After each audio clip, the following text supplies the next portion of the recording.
Trading में कामयाब होने का सबसे पहला नियम प्रॉफिट ढूंढना नहीं है, बल्कि मार्केट में टिके रहना है। आज का पूरा विश्लेषण इसी एक बुनियादी लॉजिक पर टिका है कि सर्वाइवल यानी टिके रहना ही सबसे पहला और सबसे जरूरी स्किल है। तो आज हम क्या क्या देखने वाले हैं। सबसे पहले हम समझेंगे कि नए ट्रेडर्स आमतौर पर क्या गलती करते हैं। फिर हम एक प्रोफेशनल की सोच को जानेंगे और देखेंगे कि रिस्क असल में बस एक नंबर है जो आपकी पोजीशन साइज तय करता है। और आखिर में हम एक प्रैक्टिस ड्रिल और एक बहुत जरूरी चेतावनी के साथ इसे खत्म करेंगे। चलिए शुरू करते हैं उस सबसे आम और सबसे खतरनाक सोच से जिसे लेकर ज्यादातर नए ट्रेडर्स मार्केट में आते हैं। सच तो ये है कि यही वो मानसिकता है जो लगभग हमेशा बड़े नुकसान की वजह बनती है। स्क्रीन पर देखिए, ये दो अलग अलग ऑपरेटिंग सिस्टम हैं। एक नया ट्रेडर हमेशा प्रॉफिट और अपनी फीलिंग्स पर फोकस करता है। वो पूछता है, मैं कितना कमा सकता हूँ। वहीं दूसरी तरफ एक प्रोफेशनल का पहला सवाल हमेशा ये होता है, मैं ज्यादा से ज्यादा गवा कितना सकता हूँ।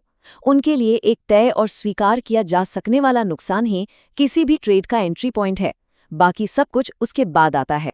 तो अब आते हैं उस एक कोर आइडिया पर जो पूरी प्रोफेशनल ट्रेडिंग की बुनियाद है। ये वो सबसे जरूरी नियम है जिसके बिना कोई भी स्ट्रैटेजी लंबे समय तक चल ही नहीं सकती। इस लाइन को जरा ध्यान से देखिए। एक ट्रेड वैलिड तभी माना जाएगा जब रिस्क पहले से पता हो और वो एक्सेप्टेबल हो। मतलब सेटअप कितना भी अच्छा क्यों न दिखे, अगर ये साफ साफ नहीं पता कि हारने पर कितना जाएगा और क्या वो नुकसान मंजूर है, तो वो ट्रेड लेने लायक है ही नहीं। सेटअप की क्वालिटी हमेशा दूसरे नंबर पर आती है। तो ये रिस्क आखिर है क्या? देखिए, रिस्क कोई फीलिंग नहीं है, कोई अंदाजा नहीं है। ये एक पक्का कैलकुलेट किया हुआ नंबर है जो आपके हर एक्शन को कंट्रोल करता है। इसकी डेफिनेशन बहुत सीधी सी है। रिस्क बस वो अमाउंट है, वो पैसा है जो आप एक ट्रेड पर हारने के लिए तैयार हैं अगर आपकी एनालिसिस गलत निकली तो। बस, इससे ज्यादा कुछ नहीं। और ये समझना भी उतना ही जरूरी है कि रिस्क क्या नहीं है। ये वो नहीं है कि आप कितना कमाना चाहते हैं या आपको कितना कॉन्फिडेंस आ रहा है। चार्ट कितना भी परफेक्ट क्यों ना दिख रहा हो, रिस्क इन सब चीजों से बिल्कुल अलग है। ये एक पहले से तय की गई फाइनेंशियल लिमिट है। चलिए एक उदाहरण से समझते हैं। मान लीजिए अकाउंट में है 10,000 रुपए और हमारा रूल है कि हम हर ट्रेड पर 1% से ज्यादा रिस्क नहीं लेंगे। तो सीधा सा हिसाब है, हमारा मैक्सिमम लॉस किसी भी एक ट्रेड पर 100 रुपए से ज्यादा नहीं हो सकता। और ये फैसला ट्रेड लेने से पहले होता है, बीच में नहीं। ये नंबर 100 रुपए, ये आपकी एब्सोल्यूट लिमिट है, नो कॉम्प्रोमाइज। इससे कोई फर्क नहीं पड़ता कि सेटअप कितना भी जबरदस्त क्यों न लगे, किसी भी एक ट्रेड में होने वाला नुकसान इस नंबर को पार नहीं कर सकता। तो सवाल ये है कि इस 100 रुपए के रूल को लागू कैसे करें। इसका मैकेनिज्म है पोजीशन साइजिंग। आपका रिस्क तय करेगा कि आप कितने शेयर खरीदेंगे, आपकी फीलिंग या आपका कैपिटल नहीं। और रिस्क को डिफाइन करने का जो टूल है वो है स्टॉप लॉस। और ये ऑप्शनल नहीं है। सही तरीका क्या है? पहले स्टॉप लॉस पॉइंट ढूंढो, उसके बाद एंट्री के बारे में सोचो।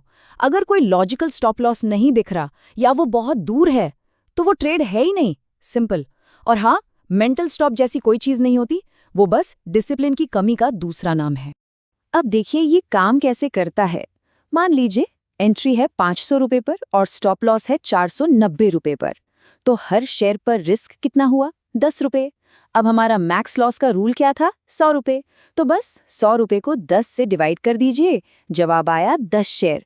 बस इतने ही शेयर ले सकते हैं। यही वो तरीका है जिससे रिस्क हमेशा कंट्रोल में रहता है। अब इस कंपैरिजन को देखिए। सिनेरियो बी में स्टॉप लॉस थोड़ा दूर है, 470 पर, तो पर शेयर रिस्क बढ़कर हो गया 30 रुपए। लेकिन हमारा टोटल लॉस का रूल तो अभी भी 100 रुपए ही है, राइट? तो अब क्या करेंगे? 100 रुपए को 30 से डिवाइड करेंगे तो पोजीशन साइज घटकर सिर्फ 3 शेयर रह जाएगा। देखिए, जैसे ही रिस्क बढ़ा पोजीशन साइज अपने आप कम हो गया। ये मैथ है, इमोशन नहीं। चलिए अब थ्योरी से प्रैक्टिस पर आते हैं। यहाँ एक खास ड्रिल है जो आपके सोचने के तरीके को सही करने के लिए बनाई गई है। इस ड्रिल का मकसद आपके एनालिसिस के तरीके को सही ऑर्डर में लाना है। तो किसी भी चार्ट को देखकर बाय करने का ख्याल आने से भी पहले सबसे पहला सवाल क्या होना चाहिए?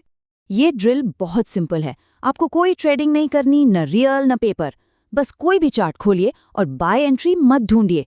सबसे पहले ये सवाल पूछिए, इस चार्ट के स्ट्रक्चर के हिसाब से एक लॉजिकल स्टॉप लॉस कहाँ होना चाहिए? फिर चेक कीजिए, क्या वो स्टॉप लॉस बहुत दूर है? क्या रिस्क कंट्रोल किया जा सकता है? और बस अपना कंक्लूजन लिख लीजिए, वैलिड रिस्क या रिजेक्टेड। इसका मकसद सिर्फ और सिर्फ रिस्क को पहचानना सीखना है, ट्रेड ढूंढना नहीं। और आखिर में ये समझना बहुत ज़रूरी है कि इस बुनियादी सिद्धांत को नज़रअंदाज करने के लंबे समय में कितने गंभीर परिणाम हो सकते हैं। ज्यादातर लोग फेल क्यों होते हैं? क्योंकि वो शुरुआत ही गलत जगह से करते हैं। वो पहले एंट्रीज और इंडिकेटर सीखते हैं। वो ये मानकर चलते हैं कि छोटा कैपिटल है तो रिस्क भी अपने आप छोटा ही होगा। ये बहुत बड़ी गलती है। और वो रिस्क मैनेजमेंट को तब तक के लिए टाल देते हैं जब तक उनका अकाउंट बड़ा नहीं हो जाता। एक बात हमेशा याद रखिए, बुरी आदतें कैपिटल से ज़्यादा तेज़ी से स्केल होती हैं। एक कमज़ोर नींव के साथ शुरू करने का यही सबसे बड़ा खतरा है। जो आदतें छोटे अकाउंट में काम करती हुई लगती हैं, वही बड़े अकाउंट को ख़त्म कर देती हैं। इस पूरी बातचीत का निचोड़ इस एक लाइन में है। इसे अपना नियम बना लीजिए। अगर मैं अपने लॉस को साफ साफ डिफाइन नहीं कर सकता तो मुझे प्रॉफिट के बारे में सोचने का कोई हक नहीं है। बस रिस्क हमेशा सबसे पहले आता है।